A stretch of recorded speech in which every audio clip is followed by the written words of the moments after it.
Gəlin MİQ imtahanına az qalmış qəbul suallarının sürətli bir şəkildə izahına başlayaq. İlk sualımız MİQ 2023-dən İbtidai riyaziyyatdan belə bir sualdır. Qeyd olunub ki, bərabərsizliyin ən böyük natural həlli ilə ən kiçik natural həllinin hasilini tapın. Suala baxan kimi sevinirik. Niyə sevinirik? Ona görə ki, görürük ki, burada x var. X varsa nə etməliyik? Təbii ki, bu x-i tapmalıyıq. Niyə? Çünki biz balacaqdan ilə bu x-i axtara-axtara, tapa-tapa durmuşuq. Şagirdliyimizdə, tələbəliyimizdə, hətta müəllimliyimizdə belə məlum olmaq üçün belə bu x-i tapırıq. Ona görə də artıq burası bizə məlumdur. Sadəcə taparkən necə tapacağıq, nəyi axtaracağıq onu bilməliyik. Onu bilməyimiz üçün də burada qeyd edilib ki, natural həllərinin minimumundan maksimumunun hasilini tap. Bəs natural həll nədir? Oradakı natural sözü nədir? Gəlin bir dənə qısa olaraq yada salaq. Əşyaları sayarkən istifadə etdiyimiz ədədlərə birlik natural ədədlər. Məsələn, filan kəsin 5 kitabı var deyəndə 5 orada bir natural ədəddir. Məsələn, filan kəsin 3 qələmi deyiriksə, orada artıq 3 natural ədəddir. Peşman kəsin kitabı yoxdur deyirəm, 0 kitab var demirəm də, düzdür? Yoxdur deyirəm. Ona görə artıq baxın, 0 kitab var. Necə ki, dilimizdə mənasızdır, anlamsızdır, riyaziyyatda da mənasızdır. O baxımdan da 0 natural ədəd deyil. Deməli, natural ədədlər başlayır. 1-dən 1 də daxil olmaqla müsbət sonsuzluğa doğru bütün müsbət tam ədədlər olmuş olur natural ədədlər. 5, 100, 1000, 2000, 5000 hamısı natural ədədlərdir. Natural həll nədir? Natural ədədlər əgər bizim deyək ki, bu bərabərsizliyimizi ödürsə, o natural ədədlərin hamısının bir yerdə toplamı natural həllərdir. Natural həll.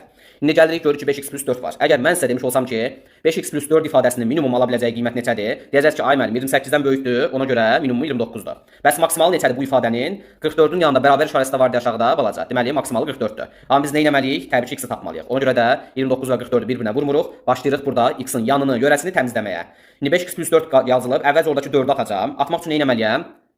Plus 4-ün yoxa çıxması üçün bir dənə çıx 4 yazacağam bura. Yəni buradan da 4 çıxıram. Məcburam ki, buradan da çıxım, buradan da çıxım. Riyazi qaydamızda düzdür. Nəticədə 28-dən 4-ə çıxdım, bura oldu 24.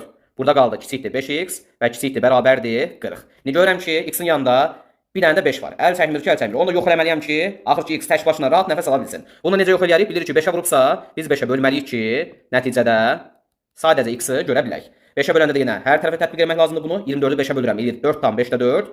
Bunu da mən onluq kəsrə çevirsəm, 4 tam onda 8 eləyəcək. 2-ə vurmaqla da görürsünüz 4-ü 2-ə vurdum 8, 5-i 2-ə vurdum 10. 4 tam onda 8 olduğunu bunu bilə bilirəm. Nəysə, oralar hələ ki bizə lazım deyil. Bura qaldı x, burada qaldı kiçikdir, bərabərdir 8. İndi axır ki, görürük ki, natural həll axtarıqsa 4 tam 5-də 4-dən, 4 tam onda 8-dən böyük ilk natural ədədimiz hansı gəlir? 5 gəlir. X-in yenə başqa nələr yaza bilərik? 6, 7 və 8. Niyə 8? Çünki aşağısında bərabər işarəsi də var deyə. Deməli, baxın, bu 5, 6, 7, 8 natural həlləridir.